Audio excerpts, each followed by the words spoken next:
ପିଲାମାନେ ଆଜି ତୁମମାନଙ୍କୁ ସୁ ଅଭିନନ୍ଦନ। ଆଜିର ପାଠପଢ଼ାରେ ମୁଁ ମଦନ ମୋହନ ଜେନା ତୁମମାନଙ୍କୁ ସ୍ୱାଗତ କରୁଅଛି।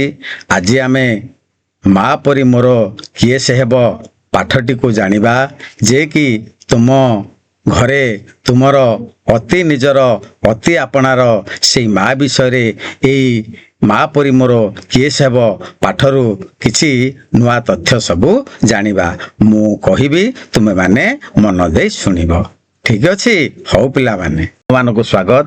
ମୁଁ ମଦନ ମୋହନ ଜେନା ତୁମମାନଙ୍କୁ ନିକଟରେ ମା ପରି ମୋର କିଏ ସେ ହେବ ଭାଗ 4ର ଉପସ୍ଥାପନ କରୁଅଛି।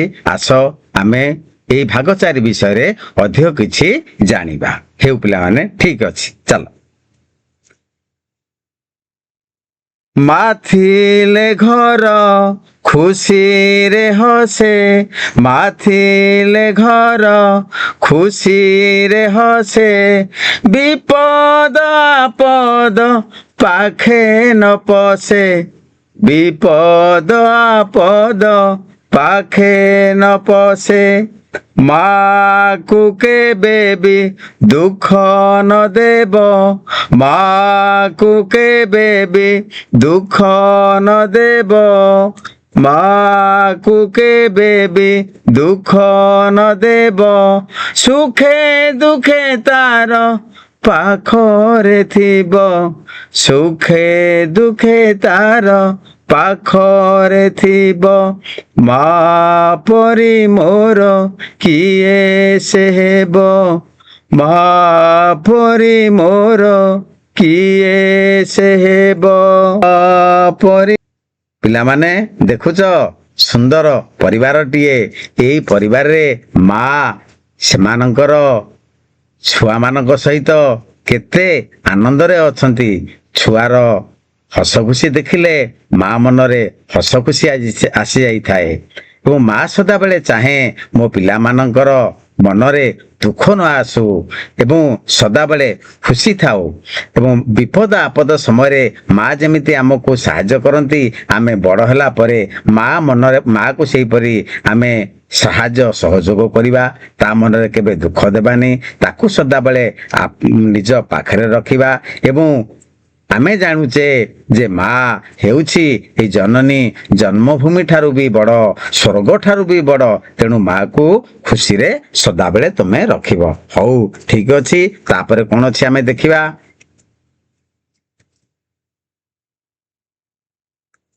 ଦେଖିଲ, ସୁନ୍ଦର ଛବିଟିଏ।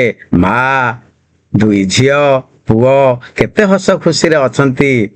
ମା ଥିଲେ ଘର ଖୁସିରେ ହସେ।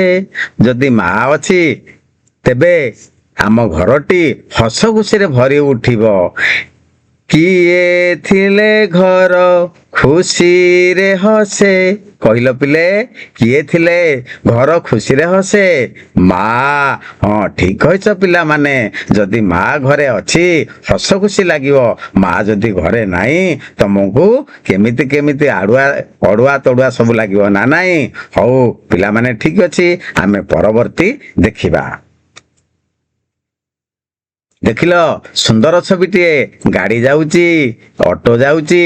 ପିଲାଟି ରାସ୍ତା ମଝିକି ପଳାଉଥିଲା, କିନ୍ତୁ ମା ତାକୁ ବିପଦରୁ ରକ୍ଷା କରୁଛି।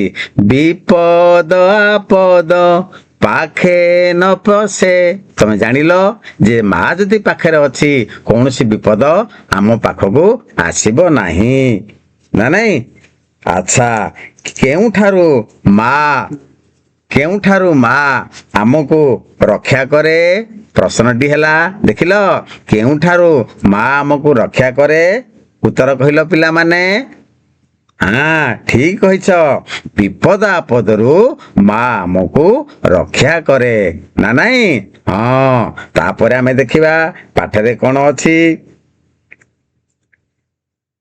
ମାକୁ କେବେ ବି ଦୁଃଖ ନ ଦେବ, ସୁଖେ ଦୁଃଖେ ତାର ପାଖରେ ଥିବ। ମାକୁ କେବେ ହେଲେ ଦୁଃଖ ଦବନି, ନା ନାହିଁ?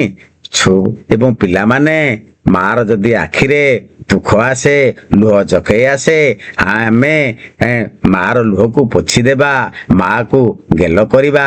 ମା ଯେମିତି ଆମକୁ ଗେଲ କରନ୍ତି, ଆମର ଆଖିର ଲୁହକୁ ପୋଛି ଦିଅନ୍ତି।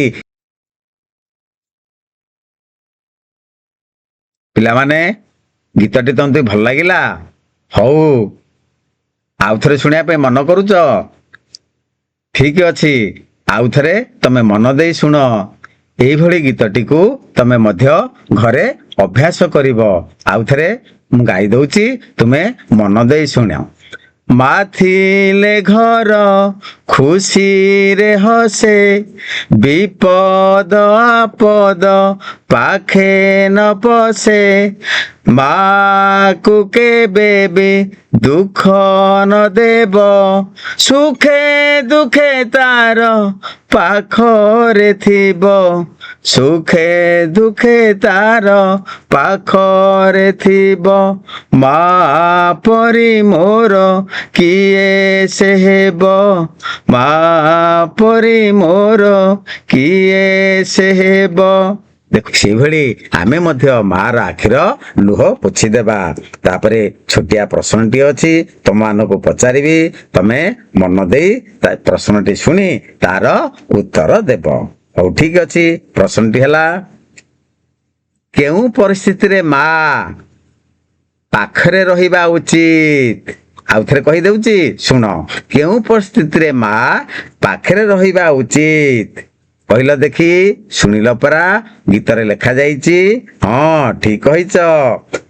ସୁଖ ଦୁଃଖରେ ସବୁ ପରିସ୍ଥିତିରେ ରହିବା ଉଚିତ। ନା ନାଇଁ?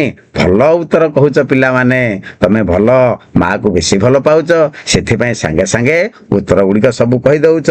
ହେଉ, ବର୍ତ୍ତମାନ ଆମେ ତାପର ଦେଖିବା ପାଠରେ କଣ ଅଛି।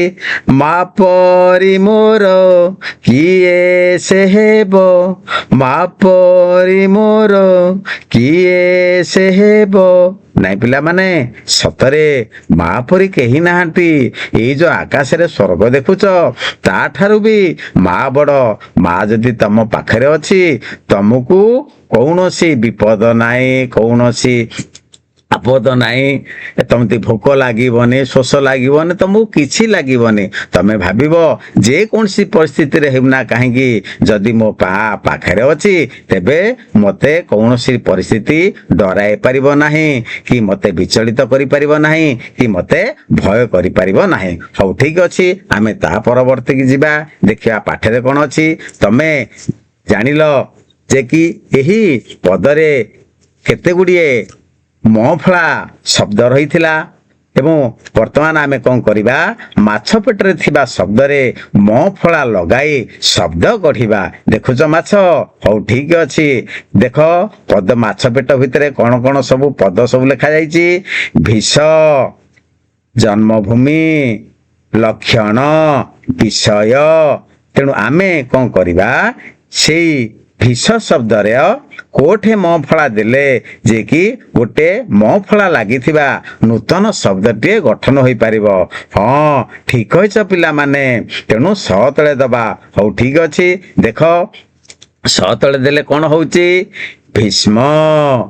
ନା ନାଇଁ? ସେଇପରି ଆମେ ଜନଭୂମି ଲେଖା ହେଇଛି, ଏଇ ଜନଭୂମିର କୋଠେ ମଫଳାଟା ଦବା। ହଁ, ଠିକ କହିଛ ପିଲାମାନେ। ନ ତଳେ ମଫଳା ଦବା। ଦେଖିଲ, ଜନ୍ମଭୂମି। ସେଇପରି ଆଉ ଗୋଟିଏ ପଦ ଅଛି, ଲକ୍ଷଣ। କୋଠେ ମଫଳା ଦବା? ଠିକ କହିଛ ପିଲାମାନେ, କ୍ଷରେ ଦବା। ଦେଖ, ନୂତନ ପଦଟି କଣ ହେଲା, ଲକ୍ଷ୍ମଣ। ସେଇଭଳି ଆଉ ଗୋଟିଏ ପଦ ଅଛି ମାଛ ପେଟ ଭିତରେ, ବିଷୟ। କୋଉଠି ମଫଳା ଦବା? ସ ତଳେ ମଫଳା ଦବା। ଠିକ କହିଛ ପିଲାମାନେ। ସ ତଳେ ମଫଳା ଦେଲେ କଣ ହବ, ବିସ୍ମୟ। ଏଇଭଳି ତମେ ମଫଳା ଲଗାଇ ଶବ୍ଦ ସବୁ ତମେ ଗଢ଼ିଲ। ତେଣୁ ଏଇ ଶବ୍ଦ ଗୁଡ଼ିକୁ ନିଜ ନିଜ ଖାତାରେ ଲେଖିବ। ତାପରେ କଣ ଅଛି ଆମେ ଦେଖିବା। ଦେଖ ପିଲାମାନେ, ପଦ୍ୟକୁ ଗଦ୍ୟରେ ପରିଣତ କର। ଆମେ ଏଇ ଯୋଉ ଗୀତଟି ଶୁଣିଲ, ଏଇ ଗୀତରେ ପଦମ ଅଛି, ଜନମ, କୁସୁମ, ଗୁଳୁମ, ଛଦମ। ଏଇ ପଦ୍ୟର ପଦଗୁଡ଼ିକୁ ଆମେ ଗଦ୍ୟରେ କେମିତି ହେବ ଜାଣିବା। ପଦମକୁ ଗଦ୍ୟରେ ପ୍ରକାଶ କଲେ କଣ ହବ? ପଦ୍ମ। ଜନମକୁ ଗଦ୍ୟରେ ପ୍ରକାଶ କଲେ କଣ ହେବ? ଜନ୍ମ। କୁସୁମକୁ ଗଦ୍ୟରେ ପ୍ରକାଶ କଲେ କଣ ହେବ? କୁଷ୍ମ। ଗୁଳମକୁ ଗଦ୍ୟରେ ପ୍ରକାଶ କଲେ କଣ ହେବ? ଗୁଳ୍ମ। ଛଦମକୁ ଗଦ୍ୟରେ ପ୍ରକାଶ କଲେ କଣ ହେବ? ଛଦ୍ମ। ହଁ, ଜାଣିପାରିଲ? ଏହିପରି ଯେ କି ପଦ୍ୟକୁ ଗଦ୍ୟରେ କିପରି ପରିଣତ କରାଯାଏ ତମେ ସବୁ ଜାଣିପାରିଲ। ପଦ୍ୟର ଥିବା ପଦ ତାକୁ ଗଦ୍ୟରେ ପ୍ରକାଶ କରିବ। ଶିଖିଲ ନା? ହଉ, ପରବର୍ତ୍ତୀ କଣ ଅଛି ଆମେ ଦେଖିବା। ଏଇ ପାଠରୁ ତମେ ମାନେ କଣ ଶିଖିଲ? ଆଚ୍ଛା, ବର୍ତ୍ତମାନ କଣ ଶିଖିଲେ ଆମେ ଜାଣିବା। ମାଙ୍କର ଆଉ କିଛି ଅଧିକ କାମ ତମେ ମାନେ ଜାଣିଲ। କଣ ଜାଣିଲ? ଯେ ମା ବିପଦ ଆପଦରୁ ସାହାଯ୍ୟ କରନ୍ତି, ଆମ ଆଖିରେ ଲୁହ ଆସିଲେ ପୋଛି ଦିଅନ୍ତି, ଆମକୁ ହସାନ୍ତି ଏବଂ ମା ପାଖରେ ଥିଲେ ଆମକୁ ଡର ଲାଗେନି। ଏ କଥା ଜାଣିଲ।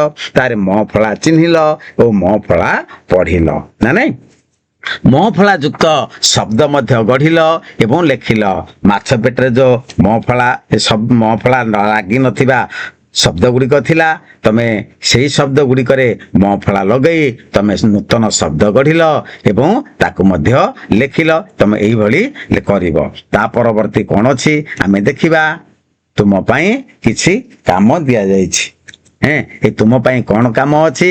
ଯେ ମ ଫଳା ଲାଗିଥିବା ଶବ୍ଦ ପୁରୁଣା ଖବର କାଗଜରୁ ଦେଖି କିମ୍ବା ଘର ଲୋକଙ୍କୁ ପଚାରି ଲେଖି ଆଣିବ। ତମେ ଯେତେଟା ଇଚ୍ଛା, 5ଟା ହେଇପାରିବ, 10ଟା ହେଇପାରିବ, 12ଟା ହେଇପାରିବ। ତମେ ଯେତେ ମ ଫଳା ପାଇଲ ସେତେ ମ ଫଳା ଶବ୍ଦ ଗୁଡ଼ିକ ସବୁ ଲେଖି ଆଣିବ ଏବଂ ଯେଉଁ ଶବ୍ଦ ଗୁଡ଼ିକରେ ମ ଫଳା ଲାଗିଛି ଏବଂ ସେଇ ଅକ୍ଷର ତଳେ ତମେ କଣ କରିବ? ଗାରଟିଏ ଦବ।